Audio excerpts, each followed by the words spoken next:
né? Mas o apóstolo Pedro, ele deixa claro que desceu um objeto parecido com um lençol, não é assim que se fala? E ele viu o quê? Ele viu quadrúpedes, répteis e animais. Então ele viu andando, ele viu se locomovendo. Foi uma visão muito real, a tal ponto de que Deus falou para ele: mata e come. Deus jamais ia te mandar matar uma coisa que você não pudesse tocar, né? Então esse êxtase, essa visão, ela pode se dizer que é uma visão sobrenatural, né? E ele viu aquilo, e essa porção eu li ela toda ela, e o que a gente percebe aqui é que tem 3 aspectos que a gente precisa trabalhar a respeito da visão da graça, né? O primeiro é que Pedro, ele tinha uma religião ainda dentro dele. Pedro, ele era um judeu com 6 anos, 7 anos, 8 anos, eles já conheciam a Torá com 10 anos, eles já começavam a estudar com 10 anos, essas crianças conheciam a Torá toda, né? Então Pedro, ele foi ensinado, ele sabia, né, do que se tratava. Então, pela lei messiânica, ou antiga lei, ou a lei de Moisés, não podia se comer animais, né? Então ele teve um conflito com aquilo que ele cria, a tal ponto dele chegou: jamais, Senhor, eu comi coisa imunda, mesmo ainda e sendo ministro da nova aliança, mesmo ainda recebendo o dom do Espírito Santo de línguas, a qual ele foi ali cheio, pregando para 3.000 pessoas, mesmo dentro de todo esse processo, ainda existia o que lá dentro? Vestígio de religião dentro dele. Esse é um ponto. O segundo ponto é a visão dele para com os gentios, a visão dele com os gentios, né? Como é que ele via os caras? Ele não queria andar, porque o judeu, ele entendia que a salvação era para eles, não era para nós. Nessa conta aí a gente nem existia, nem no Nova Esfora a gente existia, né? Então para eles eram os europeus que eram tudo o que? Gentios. Então o judeu, ele não podia ficar na casa de um gentil. Esse é o segundo aspecto. A visão da graça, ela quer transformar a gente internamente, mas ela também quer mudar a nossa visão a respeito das pessoas que estão lá fora também. E aí a gente precisa de seguir a direção que Deus vai dar. E o terceiro e último ponto que nós vamos estar pautando aqui é também a respeito da visão dentro da igreja, que muitas das vezes você tem que pregar a graça para um irmão que está dentro da igreja, que ele ainda não entendeu, ele ainda não compreendeu, e por conta disso nós vamos aplicar aqui pelo menos 3 pontos, né? Então o primeiro ponto que nós vamos falar aqui é que a nova aliança não pode andar com a velha aliança. Amém? Poderíamos dar um exemplo aqui. Sara andou com Agar, não foi? Sim ou não? Andou com Agar, mas chegou um momento em que Sara e Agar tinham que o quê? Se separar. Uma outra coisa, Jacó andou com quem? Com Esaú, não é verdade? Mas chegou um momento que Esaú não podia mais andar com Jacó, tiveram que se separar. Ló andou com Abraão? Sim ou não? Andaram, mas houve um momento que Abraão disse: ó, faz o seguinte, se tu for para lá, eu vou para ali, se tu for para cá, eu vou para lá, escolhe. E eles tiveram que se separar. Isaac não andou com quem? Com Ismael, não é assim? Quando a graça, porque Isaac, ele é exemplo da graça, ele é um símbolo da graça. Quando Isaac cresceu, Israel caçoava dele, Então eles tiveram, Abraão foi chamado por Sara, essa mulher não vai andar mais com a gente, porque o filho dela está agredindo o nosso filho, manda ele embora. E eles foram embora. Então, da mesma maneira, nós nunca vamos andar com a lei e a graça dentro de nós. Você está entendendo? Vai andar por algum momento, mas vai chegar o dia que a lei vai ter que sair definitivamente de dentro de nós, ou então vai ter que sair a graça de dentro de nós. Vocês não estão compreendendo o que eu estou falando? Amém. Isso é o que? Isso é fato. Esse é um ponto. Então aqui nesse texto ele mostra que Pedro, ele estava o que?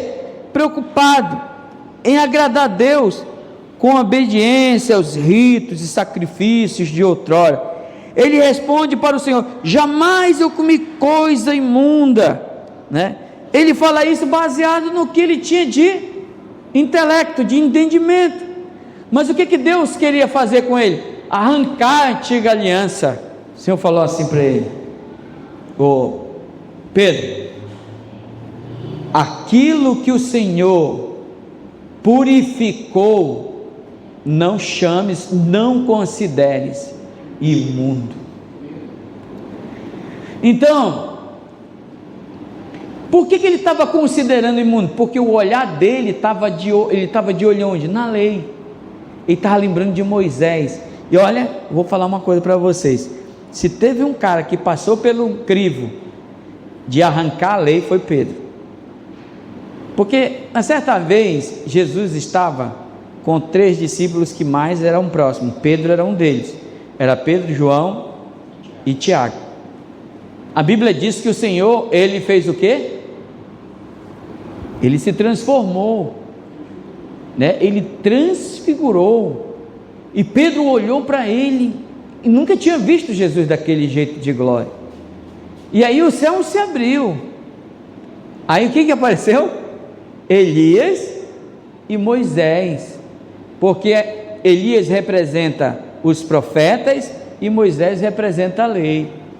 E Pedro, olhando, ficou maravilhado. Vou fazer meu papel aqui, né? Salvar o meu do dia. Vamos fazer aqui 3 tendas, porque o lugar aqui é maravilhoso. Vamos fazer uma para Elias, vamos fazer uma para Moisés, não é assim? Vamos fazer uma para Jesus e uma para nós. E está tudo certo, porque o negócio está tão bom que cada um tem que ter a sua cabana. Para nós a gente fica com 3 aqui, só uma aqui dá para nós. Na hora que ele fala, a voz clama do céu, vem uma nuvem e encobre Moisés e Elias. Eles somem. E aí a voz diz: esse aqui é o meu filho amado. Vocês não têm que estar olhando para a lei e os profetas, vocês têm que estar de olho na graça. Moisés era ruim, irmão? Elias era ruim? Não, mas era sobre eles que estava o favor de Deus para salvar a humanidade? Estava sobre quem? Sobre Jesus. Então nós precisamos entender alguns pontos aqui. Nós não podemos andar na nova aliança arrastando os ritos da antiga aliança. Ou você está dentro da lei, ou você está dentro da graça. Mas Paulo fala lá em Gálatas que quem vive pela lei, por ela deve morrer. E quem vive pela lei, Paulo fala também, não me lembro se é Romanos ou se é 2 Coríntios, mas ele fala que quem vive na lei já está condenado, porque a lei nunca justificou homem nenhum. Você está entendendo o negócio? Semana passada nós falamos aqui que a morte de Jesus, ele se batizou nas águas, amém? Mas o batismo nas águas era para quê? Para a remissão de pecado. Jesus tinha pecado? Por que ele se batizou? Ele se batizou porque ele estava levando o nosso pecado. Ele estava fazendo um exemplo, que eu vou ser batizado, isso daqui é um exemplo da minha morte, ainda não vai acontecer, mas isso aqui é para vocês entenderem. Aí João fala assim: não, Senhor, eu é que preciso ser batizado por ti. Para com isso. importa que nós venhamos cumprir toda a justiça, vem e me batiza. Aí ele é batizado nas águas. Quando ele é batizado, o inferno treme, amigo, porque o mundo está saindo da mão de Satanás. Ele é batizado nas águas, e quando ele levanta, diz a Bíblia, que o céu se abre para ele. Quando você morre em Cristo e ressuscita em Cristo, o céu está definitivamente aberto sobre a tua vida. Aleluia, amém. O que você falar é ligado no céu, é ligado na terra, é desligado na terra, é desligado no céu. Nós somos a representatividade de Cristo na terra. Amém? Então quando ele sai para isso, para mostrar que ele ia morrer, mas ele ia ressuscitar. Então, quando ele faz isso, ele faz exatamente propagando a nova aliança. E quando Pedro, ele está aqui diante disso, daquela visão ali, que ele escuta a voz de Deus ali falando, esse aqui é o meu filho amado, é uma repreensão. Outra repreensão que Pedro recebeu, lá em Mateus capítulo 16, Pedro recebe uma visão. Tu és o Cristo, o Filho do Deus vivo. Ele estava falando de quem? Ele estava falando do Cristo. O Cristo, irmãos, estar em Cristo é estar na justiça de Deus, porque a justiça de Deus foi cumprida por meio de Cristo. Entendeu? Aí o Senhor fala: tu és Pedro, sobre esta pedra aqui, que sou eu, edificarei a minha igreja, e as portas do inferno não prevalecerão contra ela. Amém. Pedro foi usado por Deus ali, cheio de Espírito, mas logo em seguida Jesus fala assim: está chegando a minha hora. E Pedro, cheio de carne, agora é de pensamento humano, de coisas do homem, ele fala assim: não, Senhor, não morre não, tem misericórdia de ti. Imagina aí, parece bonito isso, mas o Senhor falou para ele: afasta de mim, Satanás. O cara não está querendo que Jesus morresse. Jesus chamou de Satanás. Pesado. Mas Jesus não estava falando de Pedro. Jesus estava falando que a vontade de Satanás era que Jesus não morresse, para que nós vivêssemos debaixo da sua tutela, do seu poder. Para trás de mim, Satanás, porque você não cogita das coisas de Deus, você cogita das coisas dos homens. Isso aí foi uma outra repreensão. Uma vez que Pedro, irmãos, ele recebe essa visão, agora ele tem um desafio. Ele recebe um desafio. Qual é o desafio? O desafio é o seguinte, irmãos, é que agora ele tem que se esvaziar, tirar todo o conceito de homem de dentro dele, porque tudo que ele falar dele mesmo é carnal. Nós temos a percepção de que obra da carne é só sexo, é só adultério, é só mentira, é só engano, mas obra da carne é fazer qualquer coisa sem a direção de Deus. Isso é obra da carne. Amém? Os irmãos estão entendendo? Então Pedro falou ali para Jesus não morrer. Nós teríamos caído na mesma também, não é verdade? O Senhor falou: para trás de mim, Satanás, que você não cogita das coisas de Deus, você cogita das coisas dos homens. Então aqui, o que estava sendo arrancado de dentro de Pedro, irmão? Conceitos errados. Então nós ainda temos muitos conceitos errados a respeito de Deus. Às vezes nós nos vestimos com as melhores roupas e achamos que estamos agradando ao Senhor, mas o nosso coração está podre. Ah, pastor, mas eu não falo palavrão, eu não faço as coisas erradas, eu não amaldiçoo meus pais, então por causa disso você se acha certo demais. Você se acha certo demais. e Deus vai arrancar coisas de dentro de nós. Pedro, ele viu aqui essa visão, ele disse: não, isso aí é imundo. Você sabe quando você, quero até tocar num outro ponto, que no tempo, estava fazendo o esboço, não vi essa luz que o Senhor está me dando agora. Existe 2 tipos de fermento na Bíblia, não é verdade? O Senhor fala, fermento dos fariseus, né? Que é a hipocrisia, né? E a falsa humildade, se não me falha a memória, é outra. Mas é a hipocrisia, tem mais um outro. Mas veja bem, não me lembro se é bem isso, mas são 2 que o Senhor fala. Porque dizem e não fazem. Hipocrisia e porque dizem e não fazem. 2 tipos de hipocrisia, né? Que fermenta a palavra. Você ensinar, não roube, não roube, não roube, você está roubando. Menino, obedece teu pai, mas você não obedecia. Entendendo? Quando você entra num aspecto de uma cobrança, você cai. Por quê? Porque você vai ser achado em falha. Onde existe uma lei, ela vai apontar o erro, porque a lei, ela revela o que? O pecado, e o salário do pecado é o que? É a morte. Entendeu? Então muitos irmãos, eles vivem cheio de lei dentro dele, mas distante de Deus. Aí graças a Deus, eu já jejuei hoje, eu já orei hoje, e tal, e tudo que ele vai fazer, ele faz porque ele está em jejum, porque ele está em consagração.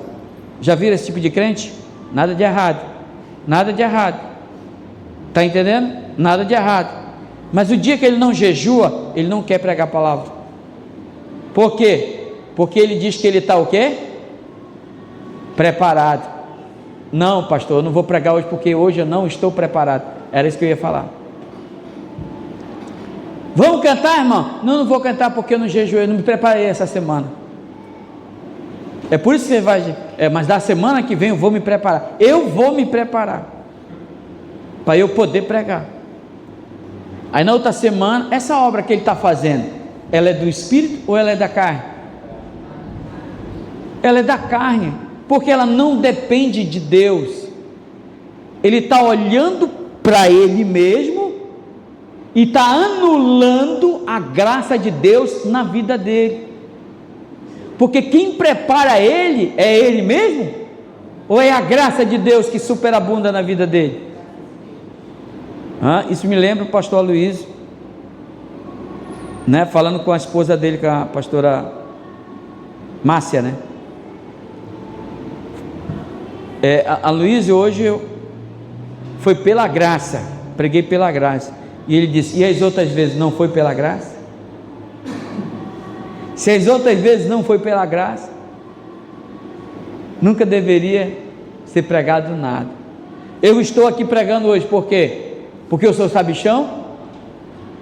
Porque ele é o pastor. Não, eu estou pregando por causa da graça.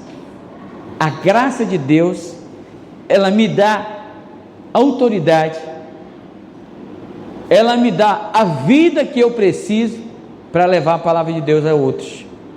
Porque se eu subir, eu também não estou dizendo aqui que o jejum é errado, não, é bom jejuar. Amanhã vamos começar o jejum de 21 dias, mas eu estou dizendo que a nossa fé não está no próprio sacrifício, a nossa fé está na obra da cruz.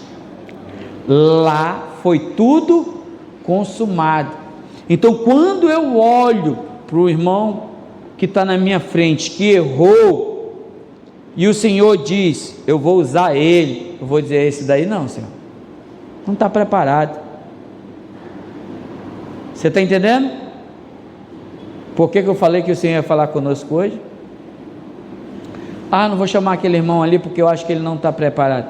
O Senhor fala assim: não consideres impuro aquilo que o Senhor santificou, que o Senhor preparou, que o Senhor deu capacidade. Pergunto para os irmãos: Gideão estava preparado para aquela guerra? Se fosse nós lá olhando para ele, o que diríamos? Cara, tu vai para a boca do jacaré, mano, vai morrer.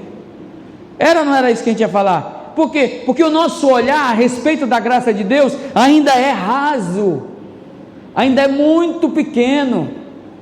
O olhar da graça é que as coisas pequenas ganham das grandes. O trabalho da graça de Deus é que aquele que não merece, que recebe. Mas a visão religiosa diz: quem merece é o irmão fulano. O que diz lá em Efésios 2? Ora, a salvação, não é assim? Alguém pode ler? Efésios capítulo 2, versículo 8. Não vem de vós, é um dom o quê? Gratuito. Já, pode ler. Porque pela graça sois salvos, mediante a fé. E isso não vem de vocês, é dom de Deus. Para aí, dom é presente. Você é salvo porque Deus quis te salvar. Mas aí existe aqueles que falam assim: eu tenho que me salvar, que se eu não me salvar, a salvação é individual, tu vai para o inferno. Homem nenhum tem capacidade de se salvar. Só Cristo salva, amigo. Só Jesus pode salvar. Você aceitando ou não, só Ele que pode salvar. Continua. Não de obras. Não de obras. Para que ninguém se glorie. Porque são feitura deles, criados em Cristo Jesus, para as boas obras, as quais Deus de antemão, né, preparou para que andássemos nela. Imagina, você chega no céu, eu estou lá pulando, glória a Deus, Danito foi salvo, a morte de Jesus na cruz me salvou, Ele me libertou, aleluia. E você fala: não, eu estou aqui porque eu me salvei, eu não precisei de Jesus para me salvar, eu tive que orar muito para ser salvo, eu tive que pagar um alto preço para ser salvo. Se Ele conseguiu se salvar, Jesus nunca deveria ter morrido na cruz. Jesus veio para mostrar a nossa incapacidade. A Bíblia fala que a justiça do homem, ela é o quê? Ela é um trapo de imundícia. Por mais certo que o homem esteja, ele está errado. Ele foi destituído da glória de Deus, ele foi afastado da presença de Deus. E Deus fala para Pedro aqui: Pedro, aquilo que eu purifiquei, você não pode chamar ou considerar imundo, você não pode dizer que não presta, que não vale nada, você não pode dizer que isso não vai dar em nada. Eu estava falando dos dois fermentos, né? É aqueles que dizem, não falam, e o que mais? A hipocrisia. Sabe, irmãos, nós precisamos entender que o homem, pela própria justiça, jamais será salvo. E o Senhor, Ele vem de encontro, porque a lei e a graça, ela vai andar por um período de tempo dentro de nós, mas vai chegar um momento que você vai ter que mandar a lei embora da tua vida, vai ter que arrancar. Deus estava falando para Pedro, Pedro pregou, ele pregou para quem, irmão? Para todo tipo de gente. Mais de 3.000 pessoas aceitaram Jesus em Atos capítulo 2. O Senhor estava mostrou o primeiro milagre. Agora aqui no capítulo 10, mais uma situação. O Senhor fala: Pedro, aquilo que eu purifiquei, não consideres comum ou imundo. Então eu não posso olhar para um irmão aqui e dizer: esse irmãozinho é um fracote. Eu não posso chegar com outro irmão ali e dizer: irmão, você não vai dar em nada. Eu não posso chegar com outro irmão ali e dizer: esse irmão aqui não vai dar em nada, não serve não. Eu tenho que olhar para você com um olhar de fé. Você está me entendendo? Eu tenho que acreditar que Deus é que vai operar na tua vida, porque se eu não acreditar, irmão, em vão é meu trabalho. Eu tenho que crer que Deus vai usar vocês, eu tenho que crer que Deus vai trabalhar na vida de vocês, amém? Que Deus vai operar na vida de vocês, e que vocês vão produzir frutos para Deus. Amém, meus irmãos? Só, irmãos, que dentro de mim tem a velha natureza, tem a lei. O que a lei diz para mim? Rapaz, levantar a igreja não é assim não, ser pastor não é assim não.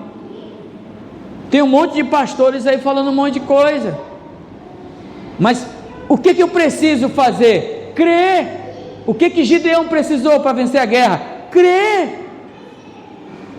Crer e crer. Diga comigo assim: Deus está trabalhando na minha vida.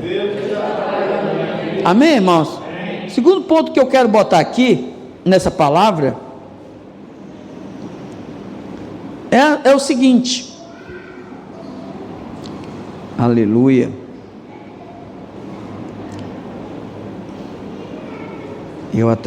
Depois eu vou voltar para ler aqui.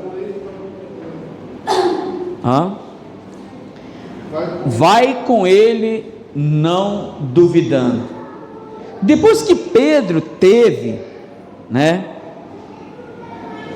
ali aquela visão, e que o Senhor falou que ele não deveria misturar as coisas, os homens chegaram na casa onde Pedro estava, e o Senhor falou para eles: Pedro, Senhor,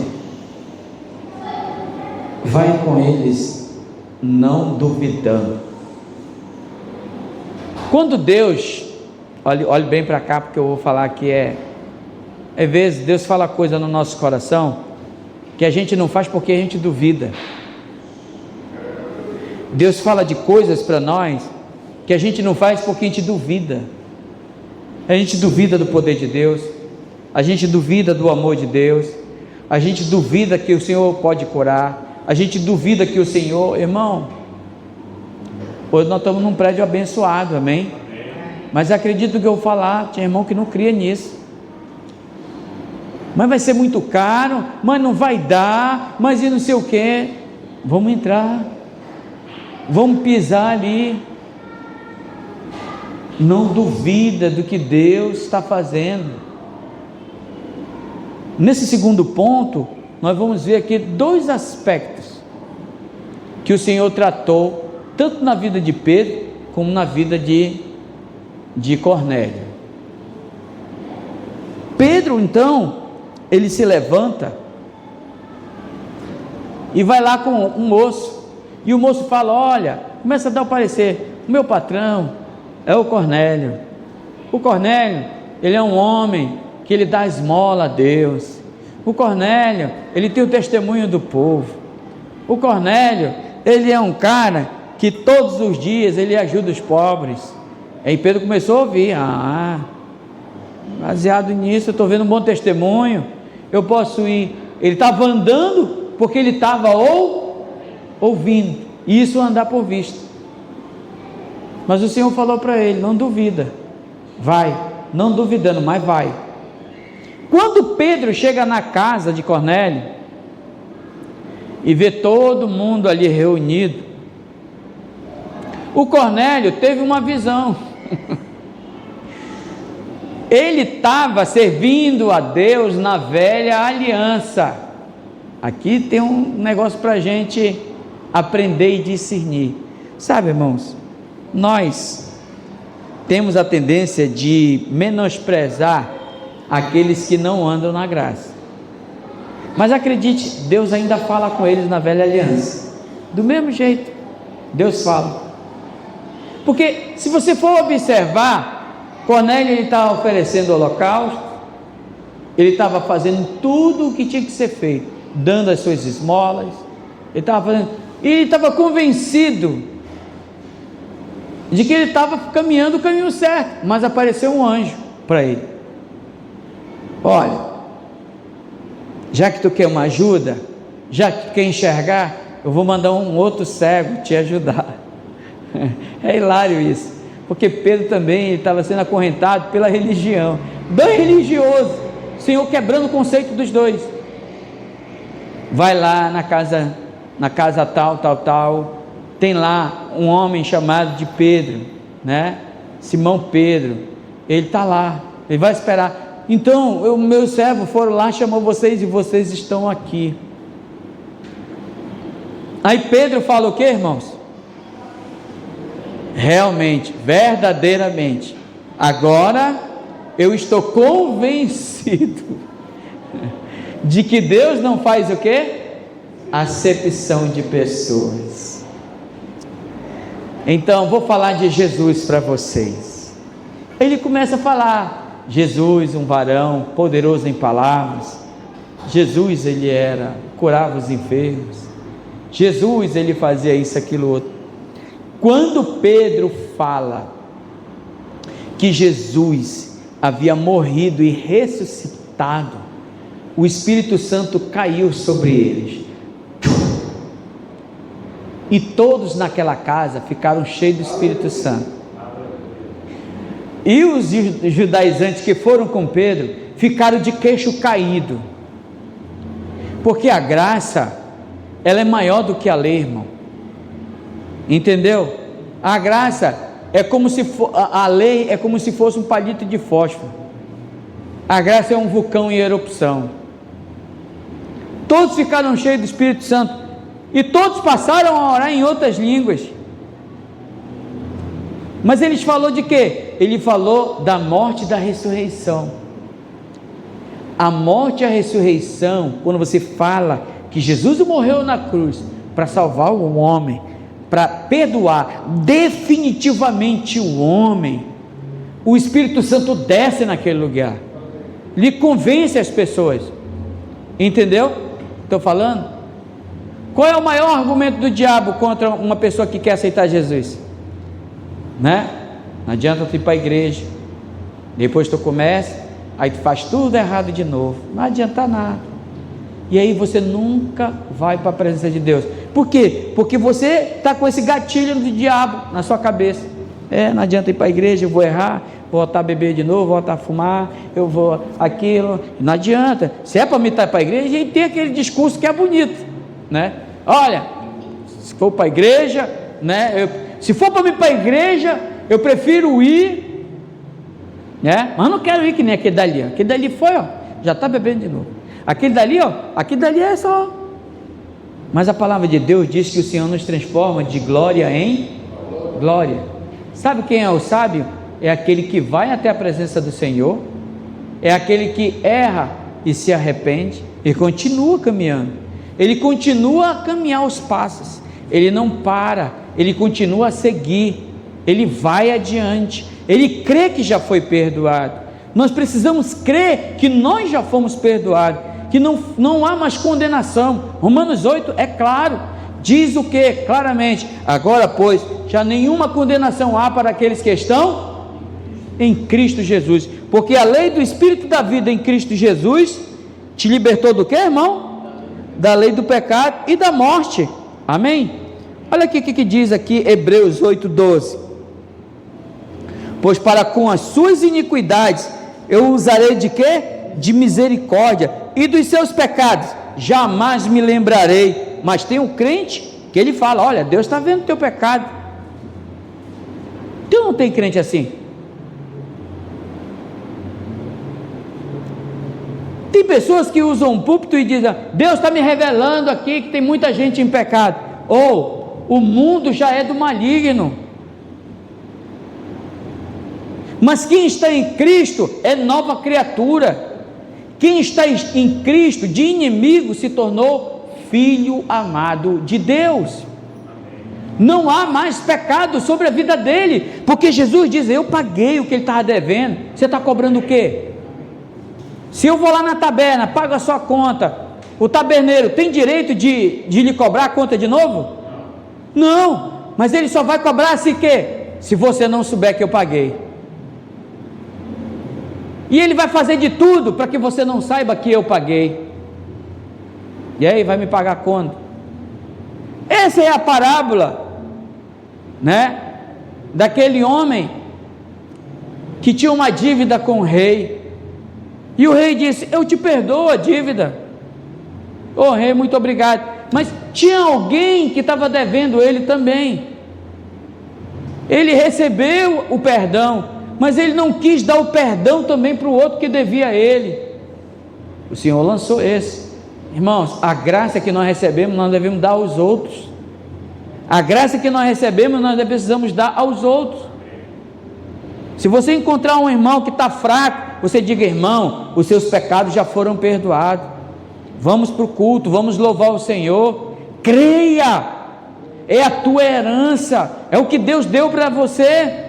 Pedro olhou, todos ficaram cheios do Espírito Santo, todos ficaram maravilhados. O conceito agora de Cornélio, de se achegar a Deus somente por oblações, sacrifícios, oriundos da lei antiga, caiu por terra.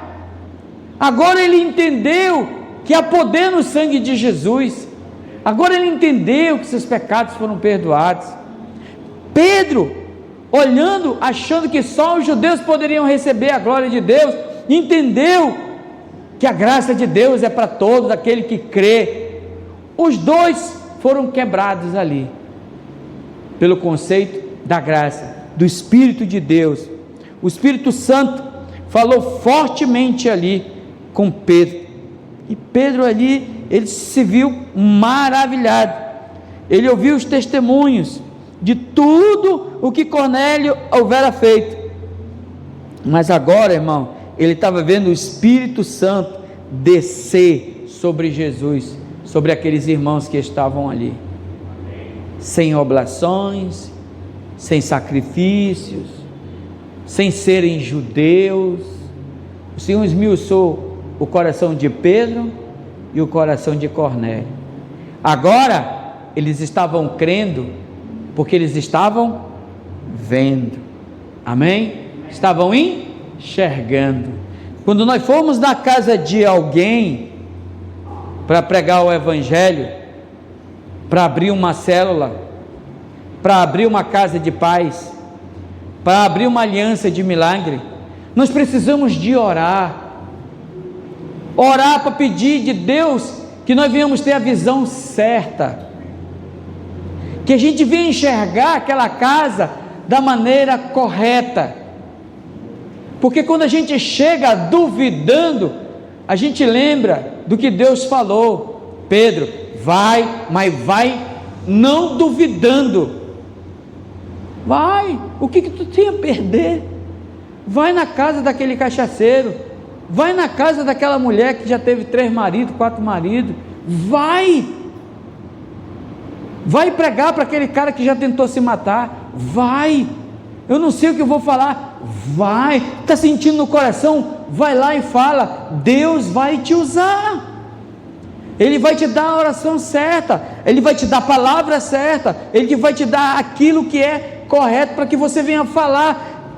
Pedro não sabia o que ia falar,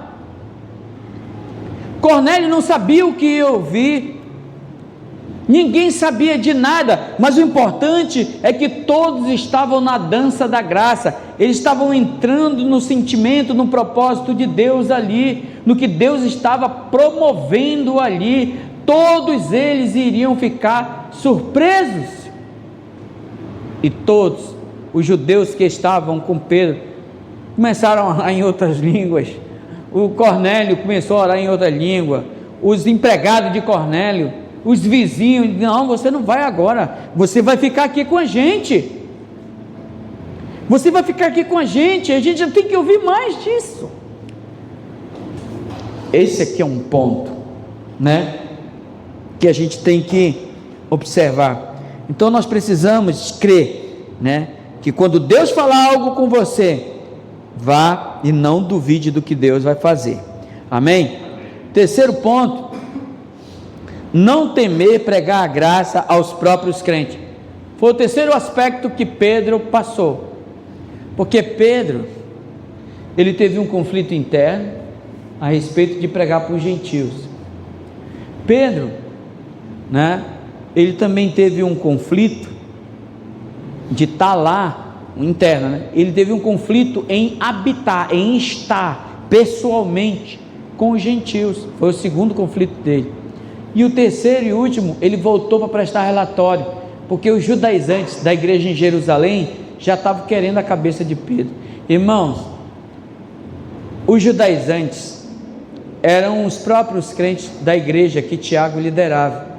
Ela se tornou uma igreja de milhares, eram milhares de crentes, só que eles não receberam a graça de Deus, eles ainda continuavam a manter aspectos da velha aliança dentro dele. E quando Pedro chega lá, ele teve um conflito. Os caras já queriam pegar Pedro. Rapaz, o que você está fazendo andando na casa de um judeu, de um gentil? Está errado, você sabe que não pode, isso não tem que acontecer. Aí Pedro fala assim: meus irmãos, eu quero a palavra. Eu estava vindo do culto em algum lugar, e eu fui descansar enquanto estava preparando a comida. Eu subi no eirado. Eirado no Japão é uma casa, uma parte da casa onde a pessoa fica meditando, ou então algum tipo de construção. Eu subi para lá e eu estava ali cansado. Eu fui descansar e de repente me veio um êxtase, um sono profundo, e eu vi um objeto que descia do céu. Essa mesma porção ele fala 3 vezes. Ele fala, quando ele vê, ele fala lá para os Cornélios, da turma de Cornélio, ele fala lá para os irmãos da igreja em Jerusalém. E aí eu estava lá, ele diz, e o lençol desceu do céu, as 4 pontas desceram do céu, e eu vi todo tipo de quadrúpede, répteis, eu vi todo tipo de coisa lá, e eu ouvi uma voz que dizia: mata e come. Eu, como um bom judeu, como um bom judaizante, que vocês também sabem, eu falei que de modo nenhum iria comer ou matar aquele animal, porque nunca tinha colocado uma coisa imunda na minha boca. Mas ao que bradou uma voz para mim, me falando e dizendo: não consideres comum ou imundo aquilo que o Senhor purificou. E aí, meus irmãos, quando eu falei do Jesus Cristo, que ele tinha operado milagres, que ele tinha libertado as pessoas, mas quando eu cheguei na hora de dizer que Jesus havia morrido e ressuscitado, o Espírito Santo caiu sobre eles, e todos ficaram cheios. O João, o fulano, o Deltrano, que estavam comigo, esses aqui foram testemunhas, porque eles também ficaram cheios do Espírito Santo. A casa de Cornélio toda ficou cheia do Espírito Santo, eu fiquei cheio do Espírito Santo. O que fazer agora? Aí eles falaram: quem é que se levanta contra o Senhor? Isso mostra que nós também precisamos pregar para muitos crentes, porque tem muito crente que serve a Jesus na antiga aliança, na base da lei, eu posso dizer aqui, um pregador, Marcos Feliciano, na década de 90, era um cara pentecostal roxo, morreu, pecou, vai para o inferno, tem que ser disciplinado. Ele era assim. E um dia ele começou a andar com o pessoal lá da família dos Valadão, né? Os Valadões. Um dia ele ouviu a graça, alguém pregou para um crente, e ele viu o que ele nunca tinha visto. É a mesma Bíblia, não mudou nada, está tudo lá, mas ele não enxergava, porque a lei, ela tem um véu, a lei, ela coloca um véu nos seus olhos, você não enxerga. Lá em 2 Coríntios 3,18 diz que nós somos transformados de glória em glória, como que por espelho, é removido dos nossos olhos um véu, e esse véu, que é o véu da lei, quando ele vai sendo removido, nós passamos a enxergar melhor. Então, nós precisamos agora de pedir de Deus sabedoria, mas o primeiro conflito é interno. Você crê mesmo que você está salvo? Olha, irmão, é muito triste você ver irmãos que tem confusão. Já várias pessoas: pastor, se o senhor morrer hoje, eu estou salvo, e não tem quem tire isso da minha cabeça. Olha lá. Tem crente que hoje ele está salvo, amanhã ele não está salvo. Ele vai passar 50 anos servindo a Deus. 2 dias antes dele morrer, ele desvia. Ele morre. E aí, ele foi salvo? O que valeu da vida dele foi os 2 dias? O que ele fez a vida toda? Ele vai para o inferno? É isso mesmo? Não sei, pastor, não sei. Irmão, continue assim. Você quer a palavra de Deus, eu lhe dou. Aí eu pego a Bíblia, abre aí. Tá. Abre aí. Tá, é verdade. Abre aquilo outro. Pá. Abre aquilo. Tem gente que gosta de ver. Agora, existe o reino, né? O que muitos irmãos chamam de salvação, não é salvação, é reino. O ladrão da cruz pediu o reino. Lembra de mim, Senhor, quando entrar no teu reino. O Senhor falou o que com ele? Você vai estar comigo no paraíso. No paraíso. Porque reino, filho, reino é para quem trabalha. Reino é para quem se envolve nas coisas de Deus. Os irmãos estão compreendendo? Então nós precisamos ter isso definido dentro de nós. Precisamos de ter isso esclarecido dentro de nós. Pedro passou por essas 3 etapas. Nós precisamos também arrancar certas coisas de dentro de nós. Ainda existe religião. Ou é religião ou é graça.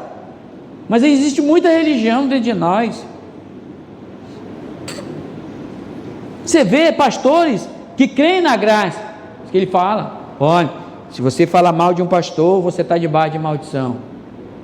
A Bíblia fala que nós fomos libertos da maldição. Olha, o pastor pode te amaldiçoar.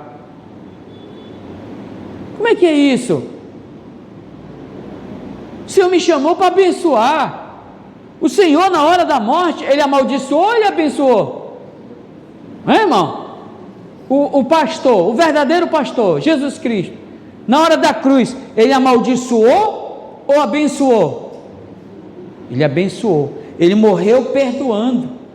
Como é que agora um pastor vai dizer: eu vou te amaldiçoar, porque tu está debaixo de maldição, eu te amaldiçoo, o quinto dos infernos? Porque hoje se prega isso, que pastor pode amaldiçoar as pessoas. Mas Deus, na sua palavra, nos chama para a bênção. Porque Paulo entregou a alma daqueles ao inferno. Paulo entregou a alma daqueles ao inferno na sua imaturidade. Paulo, ele teve um processo de crescimento. Paulo, ele teve uma caminhada de crescimento. Na sua maturidade, ele diz: fulano me traiu, Beltrano me traiu, que Deus dê para ele, que Deus tenha com ele. Ele não se dá mais o direito de julgar ninguém.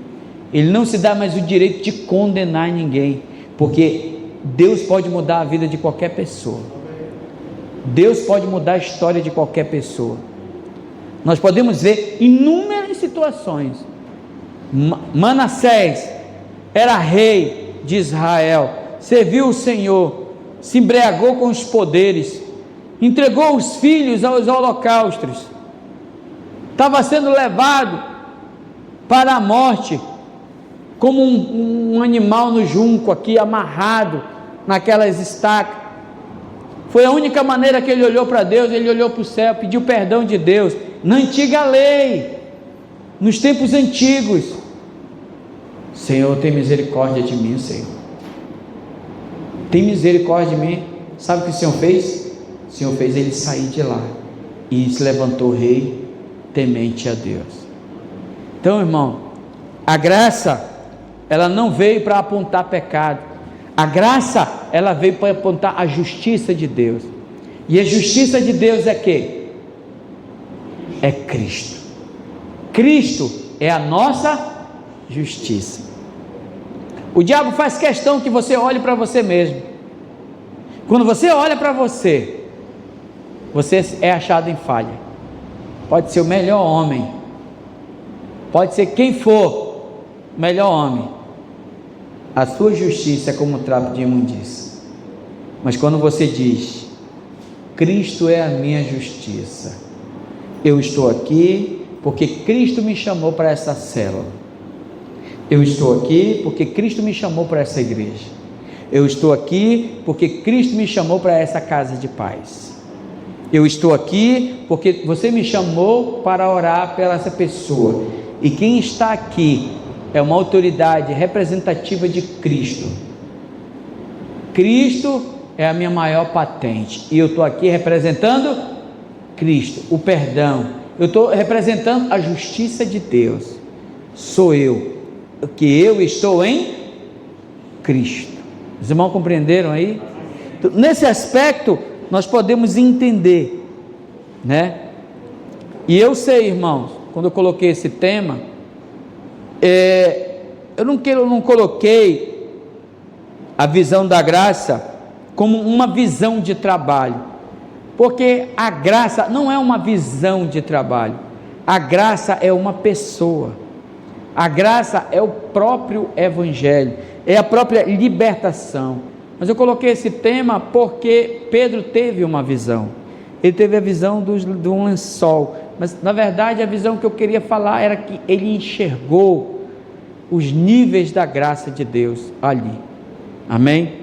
Então, eu peço a Deus que nesse dia, Deus venha abrir os nossos olhos, assim como Ele abriu os olhos de Pedro, Ele vem abrir o meu olho, Ele vem abrir o seu olho, para que a gente possa enxergar, a ninguém julgando ou condenando, mas dizendo: o Senhor está aqui para te perdoar os pecados, o Senhor está aqui para te abençoar, o Senhor está aqui para ser o diferencial na tua vida, para te tirar das trevas, te colocar na luz. O Senhor está aqui. Aquela pessoa, sabe o que ela vai fazer? Ela vai se entregar a Cristo, porque esse é o amor de Deus. Irmãos, eu vou falar uma coisa para vocês: se fosse para mim ser salvo e depois depender de mim, eu preferia nem ser, porque eu não ia garantir. Você ia garantir a sua salvação? Bom, Jesus morreu pelo teu pecado só até aqui, de agora em diante é contigo. Você garantia mesmo?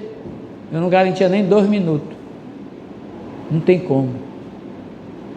Não tem como, porque a nossa justiça é como um trapo de imundícia.